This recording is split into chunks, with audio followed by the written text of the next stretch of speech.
Hi, I'm David Brinn from the Jerusalem Post. I want to welcome to our studios David Broza. David, without understatement, is one of Israel's most beloved and talented musical performers, a gifted guitarist, songwriter, and singer. David has graced our lives and our playlist for over almost 50 years with his amazing catalog of songs. He performs regularly both in Israel and the United States, and we're lucky to be able to nail him down here for a few minutes in between his busy projects. So, good morning from Jerusalem, David. So let's jump right in. You've just released a jazz-focused live album called Paris BrozaJazz live at the Alhambra. Um, so your music, especially your guitar playing, has always had a jazz feel, like that Django Reinhardt feel to it. What made you decide to delve headfirst into jazz? It's a good question. It's all a process, as anything in the arts or at life, in life generally. But like you said, I'm almost 50 years into this career. I've always played around with mixing myself into jazz by putting on my, like, working along many years ago with Al Di Meola, or playing with the friends and the members of the great band Spyro Gyra, and especially having two of them, Jay Beckenstein and Julio Fernandez, the guitarist of Spyro. Jay is the leader, the sax player. When I had this band called Broza Five, and we played, I don't know, on and off about 25 years. There's always, and Ciro Batista, the great jazz percussionist, Brazilian. Um, so I've always had this inclination and inkling. Like, even when I was in Spain, living in Spain for a few years, I ended up collaborating with a lot of flamenco artists, which is another form of, it's not a jazz, but it certainly has this great unexpected moments which you have to go and flow with, and which is really, I think, the most maybe typical of me in my shows, is to take my songs and the well-known songs even, and stretch them and see how far I can go with them, with adding solos or changing the arrangement here and there. And so it's a never-ending process. Finally, about 2 years ago, I put together, after a long project that I worked with the great Omer Avital, who I've been following for years. He's a bass player, plays the double bass most of the time, and I've watched him through his career here in New York. And about 4 or 5 years ago, we got together and worked on a project called Tefillah, which is uh, was commissioned. I was commissioned to write new melodies for prayers for Shabbat, and as a result, the friendship that Omer and I developed, it was so unique and deep that at some point, when the project was over, I just had one way of maintaining this relationship, and making him tie himself to me, is creating this jazz combo. And I asked him to put together a quartet, which he did. And then we selected songs which I knew best be, if I ask him which of my songs would he like to interpret on a jazzier spectrum. And that's where Broza Jazz was born. As a musician, do you find jazz is more challenging in an ensemble form, keeps you on your toes more than the straight pop structure of songs, like a lot of more improvisation? Yeah, it's definitely, it's it's like playing, like being a soccer player, or basketball on court, and you're waiting for the ball to be in your hands so you can make the next move. Mm. It's a constant relationship between the melody and how far you can interpret it. And it takes, I don't know if it's an inner intelligence or just the ability to be free, but you have to really know music before you do jazz. Now, that I can say of jazz players. I am not a jazz player. I'm not a jazz Hmm. musician. I don't know music to that degree. I feel it though. And I don't mind finding myself in trouble, in rough spots, and finding a way out, Hmm. because I love improvisation. I love challenges, whether it's in the studio or most likely on stage, which is where I spend most of my time performing. Nice. And I just love challenges. And when you're around great musicians, jazz musicians especially, they are the safety net, like in the circus. You can do whatever you want. They'll always be there to lift you just a second before you you hit the ground and you break to pieces. And this is what we're doing. So the record the record I just released was not a planned record. We'd done two shows, one at the Eilat, the Red Sea Jazz Festival, a year plus ago, and then a couple of months later, we were invited to come and perform in a jazz festival, Jazz and Klezmer Festival in Paris, a well-known festival. So I recorded and filmed both of them, and the Paris one, even though half of the equipment didn't work, what did work, I normally don't really go back to listen to my shows because I get shocked at how embarrassing it can be, but it works. I'm not the judge. I'm performing. So I was sitting exactly where I'm now and just put it in the background to see what the feel is like because it was really uh, a moment. There was so many technical problems, and this actual recording reflected with all the problems that it had. It reflected the mood in the room, and I couldn't stop listening. For the first time in many years, I couldn't stop listening to myself. Not to myself, to the projection, to the beautiful camaraderie in playing, musicianship, and that's it. And I stopped. At the end of it, I just picked up the phone, called my manager here, Susan Rosenberg. I said, "Hey, we got to release this." So it took a few months, and we actually had a film of it. So we edited the film. So we have all the components to make it give it longevity, so people can actually go after listening maybe to one track. They can go to YouTube and see it as it's being performed. Um, and we put together this beautiful package, totally unedited, absolutely unedited, from A to Z, the entire show, with my speaking in between. I didn't want to touch any of it, Warts and all. and it's it's really working, and people are reacting beautifully. It's getting phenomenal comments and critique, and I'm really I'm I don't know how to say it, but it touches me very deeply because I did not expect. It's not a planned album, Right. so it's a guess on how it worked. And my next show is coming up now. I've decided to dedicate my That's my next next. question. Oh, you meant So you're doing so yeah, two shows in New York City on December 25th, right? With Omer, um, with the same the band, same whole the whole band. the That's four great. members, and they're all Israeli musicians. Some are living here, some are living in Israel. I mean, it's not that many; it's four altogether. So we're all getting together on the 24th, and we'll rehearse it again. And on the 25th, we'll put two shows. But the beautiful thing about it, what for me worked out is that this is the 30th anniversary of what I call the David Broza Not Exactly Christmas show, which I've been doing now for 30 years on Christmas Eve normally. The last 2 years I've done it on Christmas Day because I wanted to push two shows.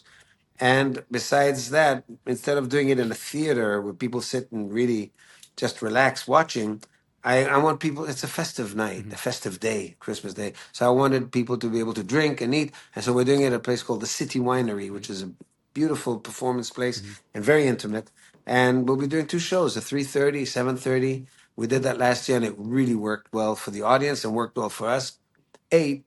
First of all, the hours. Secondly, ability to relax and to drink and eat while listening. Hopefully, they will listen and eat later and drink in between songs. But also for us to play. I mean, for me as a musician, there's nothing more exciting than to do, long shows where I can take my time. Not that you can take your time with two shows, but being on stage for something like 6 hours, well, Right.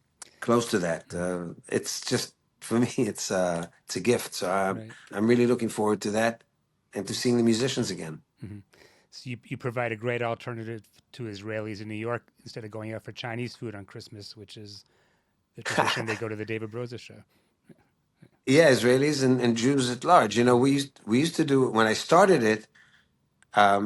There's less Israelis coming to the show. A lot of New York Jews and New Yorkers and people flying in for this over the years. And then I would offer at 11:30 when we'd be done, around 11:30 to go and listen to midnight mass, Hmm. and that would create the finale, the great mass where all that beautiful religious music comes out. Um, but over the years, I got tired of wandering the streets of New York and walking into cathedrals or churches and doing it. But so we concentrate on just doing a great show Hmm. and giving people really a moment of celebrating under one roof together. Very nice. And I know you're coming back to Israel next month for a couple of shows. Has performing in Israel changed for you since October 7th? Like, do the songs, especially your anthems like Yetov, carry extra weight for you in the audience? Do you think since then? Absolutely, absolutely. Um, in the first year of it, the first 12 months from October 7th, I've done close to 300 shows, and Wow. about 250, if not more, were voluntary. Just going into places where displaced people are, or military, or just civilians, or any place, schools, and performing. Sometimes doing 3 or 4 shows a day. Um, it's it put me in a mental state, besides the physicality of it, Hmm. but mostly the mental, the inner space in your soul, in your heart, in your consciousness, in a very narrow and deep, dark hole. Hmm. Um, and the music is my way of dealing with it, is putting out, trying to squeeze out all that darkness through the music. So for me, if I could play 8 hours a day, I'd be really happy, because by the end of that, I'm so exhausted. I go to sleep with no dreams, with no second thoughts, wake up to the next day doing the same thing.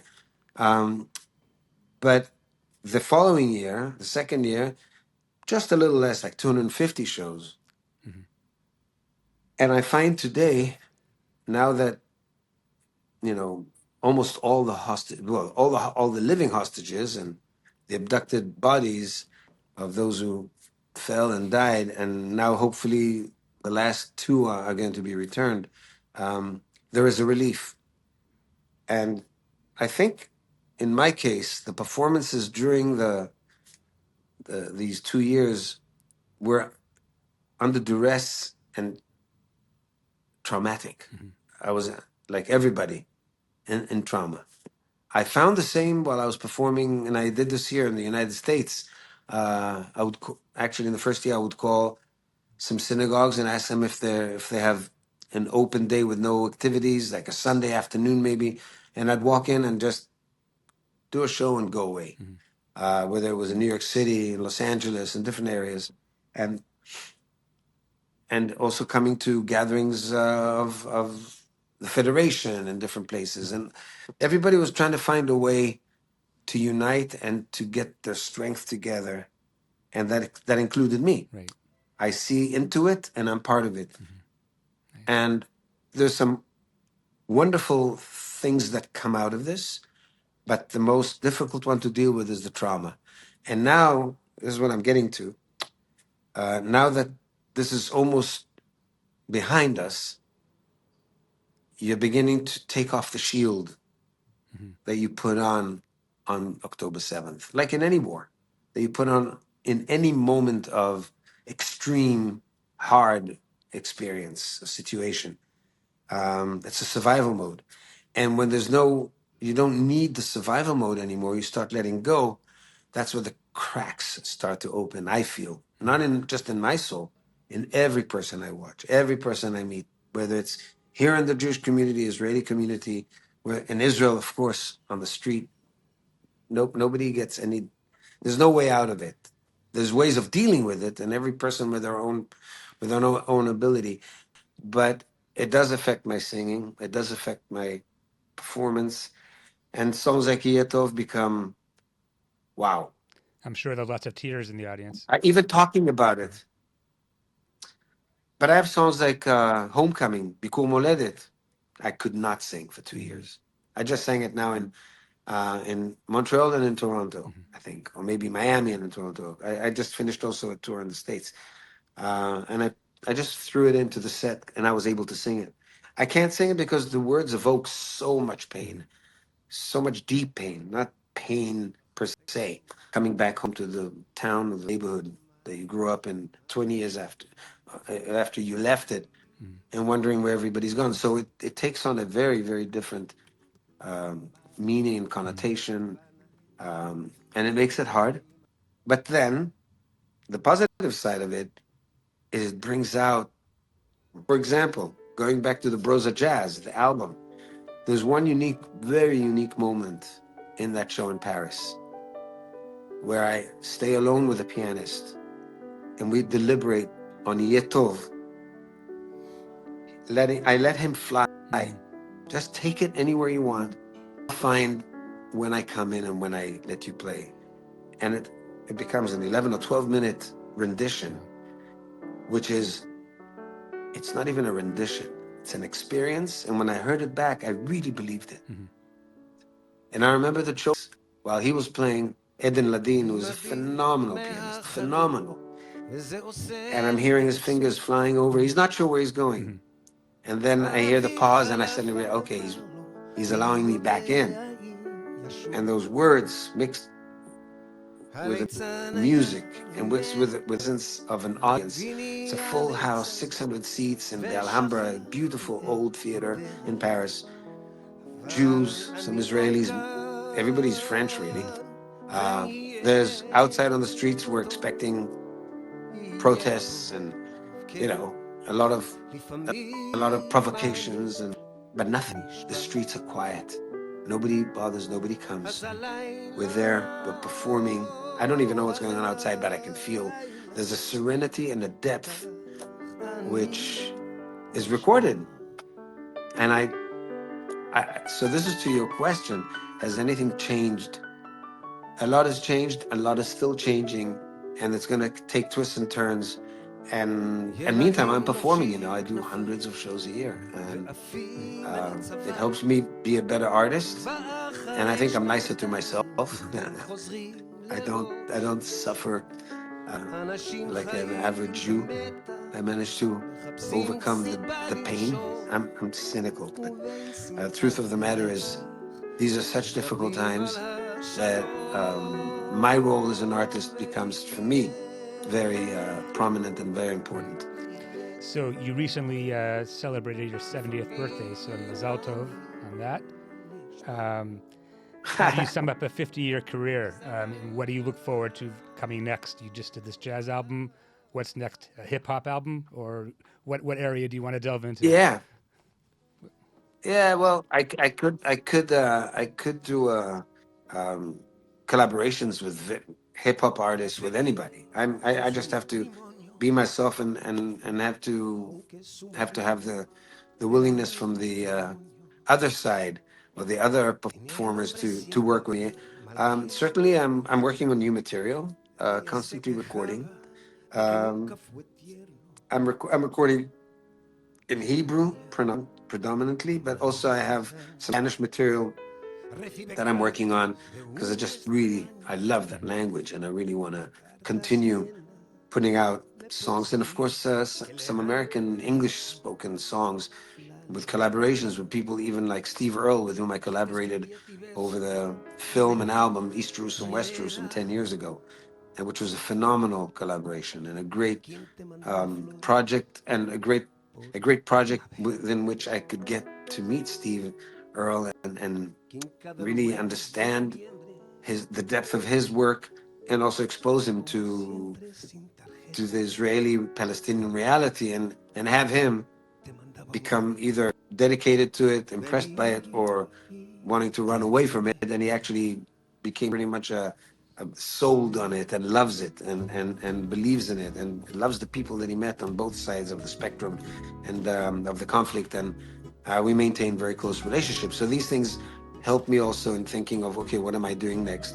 On top of that, I have films that I'm besides my first film that I basically produced along with my dear friend Gidi Avivi. It was East Jerusalem, West Jerusalem, which Netflix bought and was seen all over the world.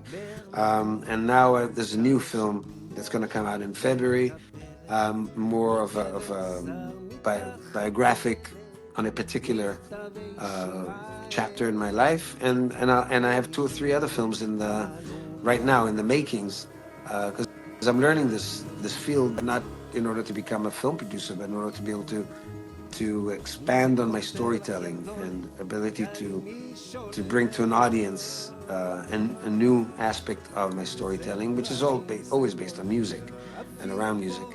These are the things that keep me busy, and the jazz I'm just starting. It's This is my first album.